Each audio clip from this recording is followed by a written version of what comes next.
nowadays everybody is online searching for who's the best company in the area that they can call, because if they don't have a referral of somebody, it's the second place they're going to look.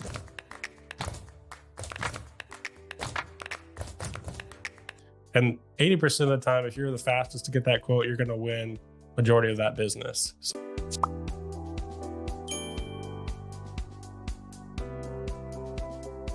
I love Cheapest leads are the ones you're already getting, and people don't realize. They always think, I just need to get more leads, or my leads suck. Well, come on, Jordan, what's going on? Well, everyone I try to close. Okay, well, how soon did you follow up with them? Well, I returned their call the next day. Yeah. So like the guy that needs his lawn mowed probably needed it mowed a couple of days ago because his last lawn guy bailed on him.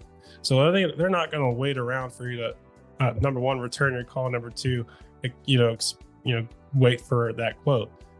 So what we do with RevHike is we actually answer those calls that come in. So it could be like an overflow example, like maybe you have it ring 3 times to your team. You don't pick the phone up, we answer it as like a backup. And then we're actually trained to close those jobs over the phone on the spot. So we're actually measuring the lead's property, getting the lawn size, getting a price in their hand over the phone, and seeing where the next steps are from there. Do we need to do some follow-ups later, after they talk with the spouse? Can we just go ahead and get a credit card on file now? And 80% of the time, if you're the fastest to get that quote, you're going to win majority of that business.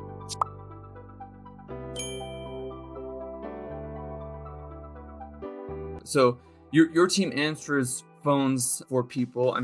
I'm assuming they just don't say, hi, what do you want? What are some tips and tricks you can give people of how to answer the phone? How do you get the person from interested to credit card on file in a single phone call, skipping the whole let me talk to my spouse thing if necessary? Most of the calls we get are people that are coming over from a bad experience. Could be a company that just let the ball down. Maybe they started out great, and then over time they hired the wrong people and they just stopped caring or whatever. And quality assurance. So I always try to find out, what's your current situation? Do you have a company now that's maintaining it, or are you doing it yourself? So tell me more about what's going on. And a lot of times they're going to say, oh, my company I use now, we need to just find somebody else. Okay, tell me about that. What's going on? Well, the guy's just not showing up. It's 3 weeks since he's last came out. I've tried calling him. I haven't heard from him. Okay, so it sounds like the one's getting a little out of control. Yep. We're afraid we might get a notice on the door, a fine from the city or whatever. Okay, so it sounds like you want to get this done like pronto. Like that's the goal here.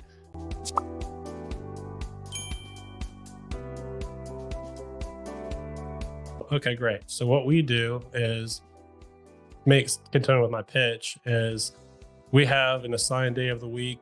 I'm kind of going over what the company has, right? Where we come out this day, we send you reminders, text, email, let you know where we're at in the process. And then when we show up, we're going to let you know, what we did. Maybe it's a turf care treatment that we applied. We want the customer to know what we did. We're going to leave all that information laid out. Does that sound like what you're looking for? Yeah, of course. Great. All right. So I've got your property measurements here. This is the price. This is what's all included.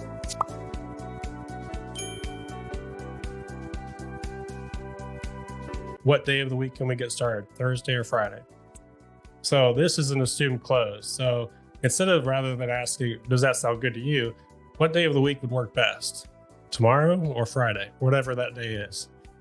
And then now they're thinking Thursday or Friday instead of yes or no. Wow. So that's kind of like a glimpse of what we do. There's always objections you're going to get. They're going to be like, well, hold up.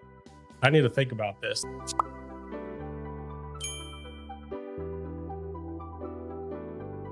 I need to talk to my spouse. Okay, no problem. Perfectly understand. When in the next day or two do you think you could get back with me? Right? They're going to say, oh, I could probably talk to the spouse this evening, Mm-hmm. Okay. So one quick question before I let you go. When you do talk to the spouse, what do you think they'll have questions about? This is where you get the real objection. It's not that they want to think about it. It's probably because the price is too high. They just don't want to tell you your price is too high because they don't want to be rude or whatever, right? Mm-hmm. So I know I'm talking a lot here, just kind of giving you my whole. This is gold. Keep going. whole thing. So, okay, tell me how you arrived at, like, what do you feel like the price is too high? Well, we've got a company now, like I said, and they're charging us $40 a week. Your price is a little bit more than what we were anticipating. Sounds like you've got a great deal. So why are you calling us? And Mm, then they're going to go back to, well, they just haven't showed up. They're not okay. So you're going to continue paying this company $40 a week for them to not even show up, you know, or does it make more sense to just hire us? We'll take care of it.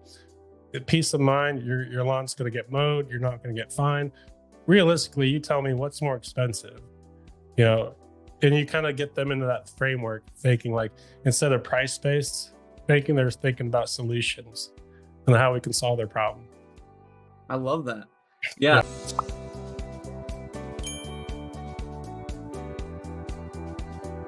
But besides, website, SEO, Google Ads, Facebook leads, what are some of the other lead sources you hear are coming in from your clients? Referrals, and just people that are seeing like reviews online. They're just the natural things you would think about, with a business that's word of mouth. If you can systematize that, then that's another avenue. I'd rather pay a customer of mine $50 for a lead that they generate a sale for versus paying Google all this money. Well, it's great. There's a good ROI on it, but I just think that's a missed opportunity. A lot of people just rely on, oh, they'll get back with me. But if you're not proactive and making it easy for them to refer you, that's one thing that I would look at to generate more leads with. And then that reviews thing on Google. Nowadays, everybody, is online searching for who's the best company in the area that they can call. Because if they don't have a referral of somebody, that's the second place they're going to look is who's out there that's reputable. I love that. Yeah. Yeah. The referral system's huge. I went to a SEO gurus conference thing last week, and they were discussing how big of a push Google was putting towards the Google reviews, how it affects the overall SEO of a company. Let me be very clear here for the listener. You don't want fake reviews, right? Google's cracking down on that pretty hard. And you don't want just one day a year where you get like 50 reviews from your family reunion. That also kind of gets frowned upon from Google. Google wants to see a steady flow of leads, right? And that's what we help out our clients with. And some tips for people. Really utilize the QR code. You can go online and just Google how to make a QR code and turn your Google review link into a QR code and use that everywhere. But yeah, exactly like you said, Cody, people nowadays, they're turned off by like spammy ads and stuff like that. A referral is the easiest lead to close. If companies have referral systems in place, that's awesome. If somebody doesn't have a company they're referred to, they're going to look on Google and see who Google refers.